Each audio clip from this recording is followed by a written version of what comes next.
That was the question that I kept asking. I kept reading these little snippets saying, well, they smuggled $800 million into the bill.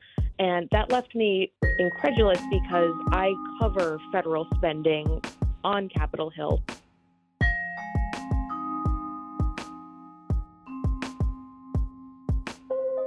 Hi there, it's WAMC News Director Ian Pickus.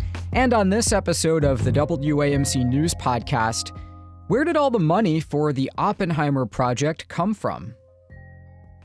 Oppenheimer is one of the biggest films of the year, with its meticulous and dramatic story about the development of the atomic bomb and the bruising politics that accompanied it. We imagine a future, and our imaginings horrify us. But one question nagged at New York Times congressional reporter Catie Edmondson. How did the government pay for the $2 billion secret without anyone finding out? Answering that question took Edmondson down a reporting black hole, as it were, and she joins us now to talk about it. Thank you for being here. Hi, thanks for having me. Were you surprised at how hard it was to find out how this project got funded? You know, I was and I wasn't. On one hand, I was surprised because there is so much wonderful academic work out there, so many studies about exactly how the atomic bomb came to be. But I also wasn't surprised because I was thinking as I was watching the movie that the likelihood that someone else was thinking, how did Congress pay for all of this, was probably pretty slim. But it ended up being a much more complicated endeavor than I was expecting. I thought surely there would be some sort of article or Wikipedia page that would give me the answers. And instead, I ended up getting to look through a lot of primary sources, a lot of memoirs of congressional leaders, top Roosevelt military officials, as well as some of the congressional records from 1944 that ended up telling this really fascinating, at least to me, story about how top Roosevelt officials essentially conscripted a very small number of members of Congress, about 7 in total, including in the House and the Senate, into concealing $800 million of funding for the atomic bomb without anyone else in Congress knowing about it. How did they do it? So that was the question that I kept asking. I kept reading these little snippets saying, well, they smuggled $800 million into the bill, and that left me incredulous because I cover federal spending on Capitol Hill for the New York Times, and I was thinking it can't be that easy to smuggle such a huge expenditure for such a literally explosive project into legislation. And it turns out that the way they did it was that they used a really innocuous sounding line item in the spending bill to hide the fact that the money was actually going to the atomic bomb, and that line item was called expediting production. And what that showed me really was that you could, at least back then during the wartime, hide a huge secret with the will of 7 lawmakers in the entire Congress. Hard to imagine something like that happening today. You know, it is and it isn't. There were a number of participants in this entire gambit who later gave interviews to historians saying, you know, I think it'd be impossible to do something like this, to hide a secret of this magnitude now, or at least not in wartime. The idea that there was a sense of patriotism, a sense that everyone wanted to bring an end to the war. People wanted to make sure more American lives weren't lost abroad. And that really drove, I think, a lot of the secrecy around this. But at the same time, because I do cover the spending process on Capitol Hill currently, I can tell you the spending bills that are passed into law, they are often thousands of pages long. They are written in this extremely esoteric sort of legislative language that's really hard to parse, or at least can be difficult to parse.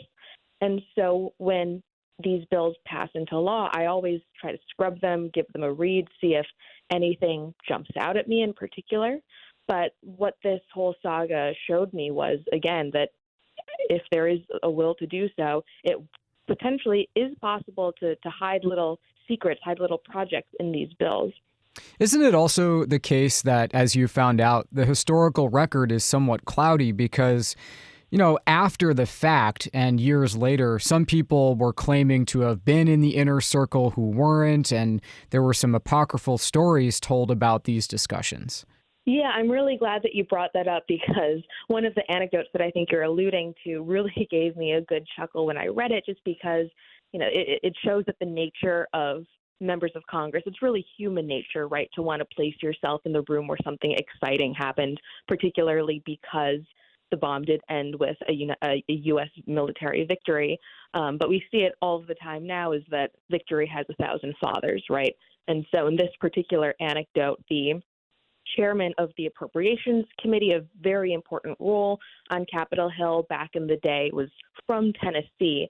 And there was a story that went around saying that President Roosevelt, in fact, had come to him specifically, had come to him directly to say, I need you to hide money for the bomb in the spending bills, and that the Senator McKellar, replied, well, of course I can, President Roosevelt, but where in Tennessee are we going to hide it?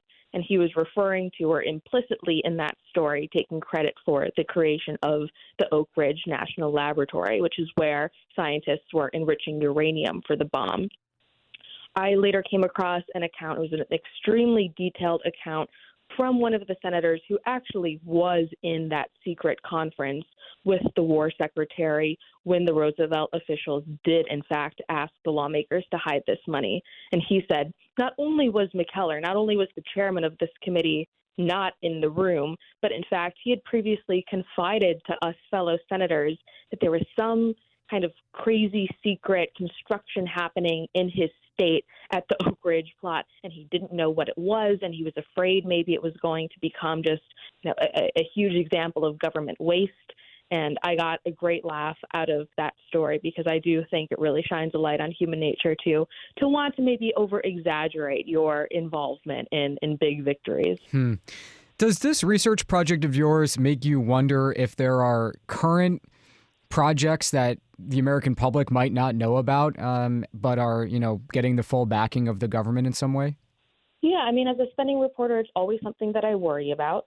I will say that a number of years ago, the phrase black budget came into sort of the public awareness, and that is that even right now, there are certain programs, certain government activities that we don't exactly know what they are, but we know how much funding is going toward them.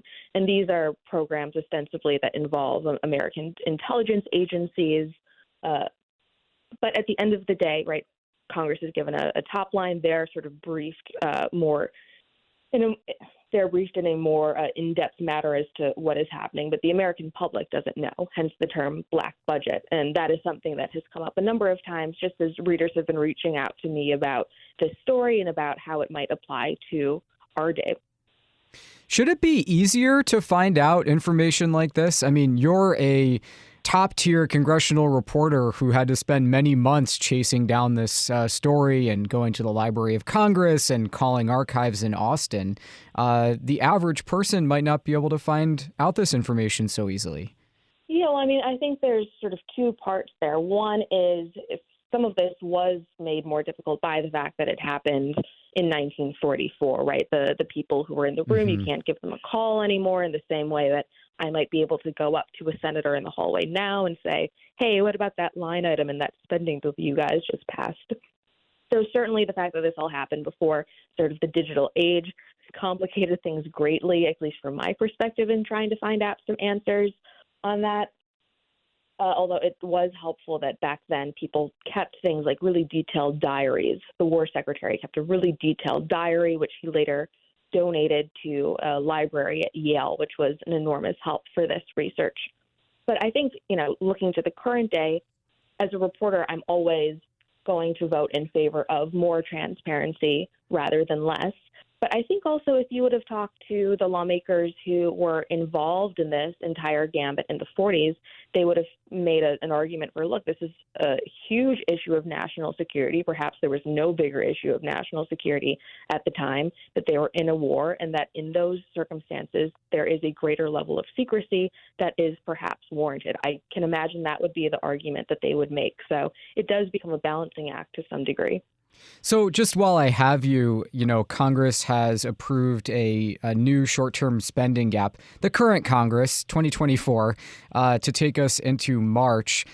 Do you think that, it's possible the lawmakers and the White House will be able to agree on an actual full-year budget before the elections, or are we going to keep seeing a lot more short-term extenders?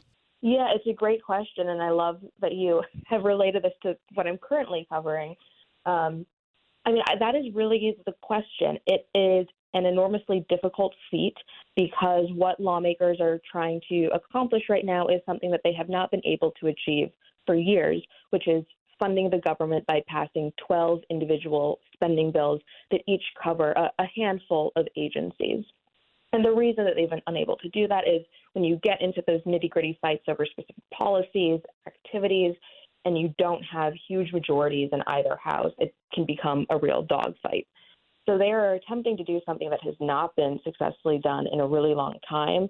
Certainly the appropriators who are working on this, I think, are expressing confidence that this is something they all really want to get done. None of them want to put another Band-Aid on government funding. No one wants another stopgap bill. That being said, they did not give themselves a very long time to accomplish this. The stopgap bill that was passed only goes for about 6 weeks. So that is a pretty tall order and in a pretty short time. We've been speaking with New York Times reporter Catie Edmondson, and her story about the Oppenheimer funding is called A Reporter's Journey into How the U.S. Funded the Bomb.